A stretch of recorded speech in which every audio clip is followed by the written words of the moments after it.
think it's going to be like for you just to see Kirk on the other sideline on Sunday? It'll be good to see Kirk. You move around the league enough, or you stick around long enough, you end up generally there's somebody on the other team that you kind of want to seek out and at least say hello to, whether it's pregame or postgame. And sometimes guys are kind of involved in their routine in pregame, but generally get a chance after the game to at least tell them hello, tell them you miss them, and wish him best of luck going forward. So it'll be good to see Kirk.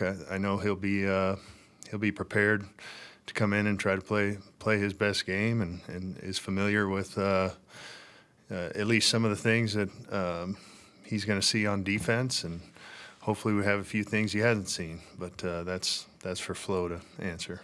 And for your current quarterback, watching back that game from Sam, what stood out to you just seeing some of those plays at the end from him where that stood out on second watch that didn't right away? Just poise in the moment. You get down 19-6. You get, the last drive for the game-winning touchdown. Just the throws that he made, some really high-level throws. Just kind of keep saying it week in and week out, and I think he strung together a few really good performances where he's gotten more and more comfortable. But I don't think you can coach those types of moments. How guys you can try to give them good play calls and all that kind of thing, but how guys respond in those types of moments, especially game-winning drive down 6, to go down there and do what those guys did and how they executed really as a team. Some good protection, some times where they were heating us up, and Sam had to get the ball out very quickly. Understood where his issues were, a little drift even on the 4th and 5. Understood we kind of had an issue there with them kind of bringing an overload, kind of drifts to the right, throws it to JJ, and converts in a huge moment. So, and then the other thing, I know he won't say it, so I'll give him a compliment, is just in those moments too, the guy calling the plays, Kevin O'Connell, I thought did a tremendous job. So somebody's got to say it every now and then. What is it like over the course of those games working with Kevin and trying to make adjustments on the fly? He talks about that sometimes, but I guess, what is the process that you guys try to deploy or trying to make adjustments when you're seeing stuff maybe you guys didn't plan for? Yeah, I think the harder part of the adjustments is when maybe the execution or the play that you put in and you are seeing some of the things that you plan for, and it's not working or it's not there. I know, they really heated us up especially on some of those third downs, and you go into all those things with a plan, and every play we put in, we have a belief that it's going to work and it's going to fit against what they're doing, and sometimes it doesn't always fit that way. And so trying to get to the right types of plays, or even situationally, we threw the ball a heck of a lot there at the end, and wasn't always the situation where it's 2 minutes and we've got to particularly do that. But at that time, felt like it was the best thing to move the football and have a chance to go down and score. Excuse me, and those guys were able to go out and execute. And like I said, Sam made some phenomenal throws.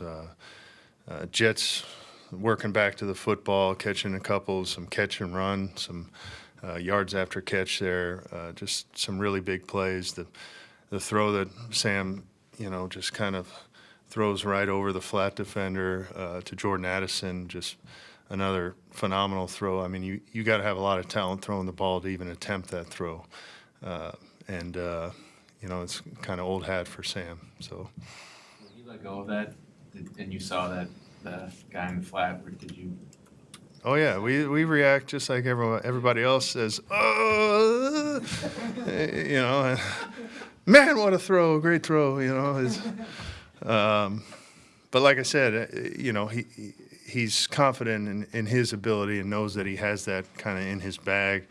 Definitely not a throw that I ever would have attempted. I mean, but, and how many would, like, it feels like that's like the highest level arm that could be on display. Maybe I'm exaggerating a little bit, but like, I couldn't imagine too many quarterbacks that can consistently make that throw. Yeah, Sam is a high-level thrower of the football. I don't think there's any question about that, and I don't think that's really ever been in question. But you know what we love to see is just the consistency, and now through a few games as far as protecting the football, not only throwing the football but in the pocket. There were some times, you know, he's a strong guy, he's a big, strong guy, but keeping two hands on the football. There were some times where he pulled out of some things. He had some scrambles again in the game, got us some yards, or got back to the line of scrimmage at least. Didn't create a negative for us. You know, there's been a real emphasis there from Josh McCown, Grant Udinski, as far as every day working those types of drills in the pocket, two-hand lock in the pocket, those types of things. But to see it all show up, you know, throughout this year has been really encouraging. And then situationally, you know, I do think just over and over and over again, just Sam is figuring out, hey, we have a good football team, and you know, he's going to attempt some of those throws because he does have a high-level arm, but he's kind of found a little balance, at least the last few weeks, of, you know, when is it too risky, and when can I take my shot at something? So, how does that change things, or does it change things for you game planning wise when you know you have a high-level thrower of the football? Like when you know someone that can make throws like that, does it change any of the process for you when you're dialing it up? well, you know, it expands kind of what you're able to do, I think, at times. I mean, there are guys in this league that are extremely accurate, but if they get moved a little bit and they're not able to throw on time, that, you know, then that route, whatever that is, maybe down the field is gone. It's dead. So, you know, Sam still has that strength to his arm to be able to maybe slide, maybe be a click later and make that same throw down the field. So it just opens up the time aspect and opens up your playbook a little bit when you know he can make any of the throws you put out there. You can get creative, and as long as we can protect it, you know, you can try to triple move and do all the fun stuff. Kevin said yesterday that he thought Cam Robinson had his best game since you guys acquired him. Just what was your assessment of Robinson? Yeah, I totally agree. Cam it seemed like, you know, it's a hard thing to come in when he did and come in and just start right away. There's a lot of terminology, and then when you get some of the terminology down, oh yeah, this is what we call it when we go no huddle or tempo. And he's been great with that, but it does build up a little bit over time. And I think you know, week 2 starting to get there a little bit, and those guys have tried to. Garrett's been great from communication inside out. Blake has been great with communication to Cam to try to help him through some of those moments. But you just felt like there was a comfort level with his understanding of what we're doing, and I think you saw that in his play. Wes, what do you see with this Falcons defense? You know, the thing that kind of stands out when you first watch them to me is the safeties are, you know, they've been great players in this league. Terrell has been a guy that has been a very, very good corner. He's, you know, typically been a guy that's going to match at least the side of you know, kind of the star wideout. So he's been a really good player. Grady Jarrett, got a ton of respect for him up front. You know, they've got some big guys up front that are good players. Onyemata, Goldman, and then Judon, you know, playing against him in New England was a problem. So a lot of good players, good scheme. I know, you know, Ra will have those guys coached up well. They'll be ready to play really on in all phases. Know a lot of guys on that staff, and they've got good coaches. They've got good players. They're going to be ready to play. Do you think you guys have a handle on what's going on with Aaron Jones and fumbles in terms of why he's fumbling so much?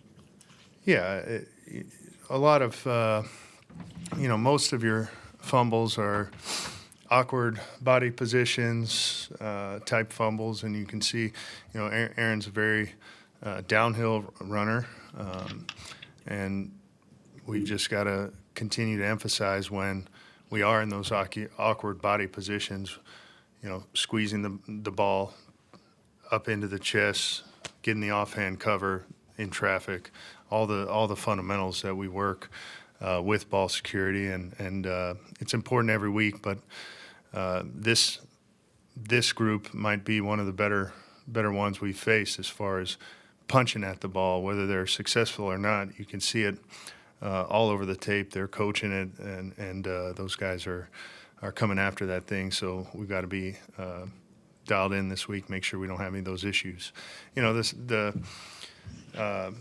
The catch really started with catching the ball first and securing the football. Don't think he ever really had it caught and tucked the way he wanted to, and then the corner comes in there, Murphy Bunting, and punches that thing out. So, each one's different, but we have total confidence in Aaron Jones. He's been a great player in this league. He's had a whole lot of carries and touches throughout his career, has not been a habitual guy, and don't expect that to continue.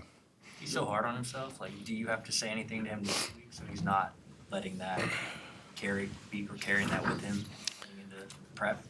Yeah, I mean, he knows, and he is hard on himself, and we had a fumble in Chicago, and I saw his mom and his brother out in the family area after the game, and he's apologizing even after the game. Like, Coach, I'm sorry, but that can't happen. And I said, see, I don't even have to coach you, man. You already know what happened, what went wrong, and his mom's right there. She said, well, he's gonna hear about it from me. So, and that's how she is. She's great. She's his biggest fan, but she's not. There's no rose-colored glasses with her. She can tell him like it is.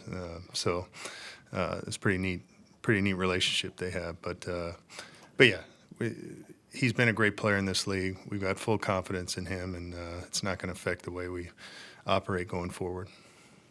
We talked about the screen game early in the year, and I think at that point it was really good. I just wonder what you've thought about it recently and what you see that maybe it's hard to see on the outside with the screen game. Yeah, I mean, you're talking about the one we got the negative, not the one that Jets had a nice gain on. It's funny how we focus on. You said no rose-colored glasses. No, the wide receiver. Touche. That one was pretty good, though, wasn't it? That was good. All right. So some of them hit, some of them don't. There's coaching on all of those things. Felt like we could have executed the one where we took a loss on a little bit better on the backside, maybe held off the backside defensive tackle there. But yeah, we just got to coach it. We got to keep repping different screens. It's got to be a part of what we do. And then the guy we just talked about, Aaron Jones, has an ability to take some of those screens and really make something happen with them. So, but it was nice to get a perimeter screen to Jets out there, and I think you saw Cam Robinson flying out there. None of us told him to take two on that one, but he kind of hooked the dropper there, walked out, and then ended up getting a second one there. So pretty impressive by him, seeing him out in space. But yeah, we got to keep repping him and keep working him. It's got to be a part of what we do. Going back to Sam with the early heat and the hits, and he just seemed like he didn't get too rattled on that final drive and kind of kept the faith. You guys together could find the answers. I was just wondering if there was something in particular that really helped him kind of feel the rush and still get the ball out when it needed to, but let the play develop. And the confidence in knowing the answer would be there, like on the fourth down. And Yeah, well, I think confidence in the players around him, confidence in what Kevin's going to call, in the communication with Kevin, going into drives about what he's thinking about getting to, and then just confidence in his own preparation. I mean, the fourth down play was a play we repped all week that he was on top of. There's kind of an outcut by Addison, and if he's saying no to that, then Jets might be sitting in that window. If that hook player pushes through, then there's something coming on the backside. So, just his preparation showed up in those moments, whether it was the play action passes that we hit for some big chunks, or just the drop back game. I think he's got confidence that we're going to get to the right stuff and help him out, but he's got confidence that the O-line is going to be where they're supposed to be, and everybody's going to be doing their jobs. And we had a slip up or two where guys didn't, and that's where you see a sack happen where it's unexpected, and those are the hardest for the Q. It's one thing if you're hot and you understand that they're bringing one extra, and I don't have that guy blocked, and you understand how I need to get the football out. But we got to clean up a couple things that were uncharacteristic of some of our group at the time. But I feel like those are things that we've done all year that we will certainly fix. Thanks, everyone. Thank you. Thanks.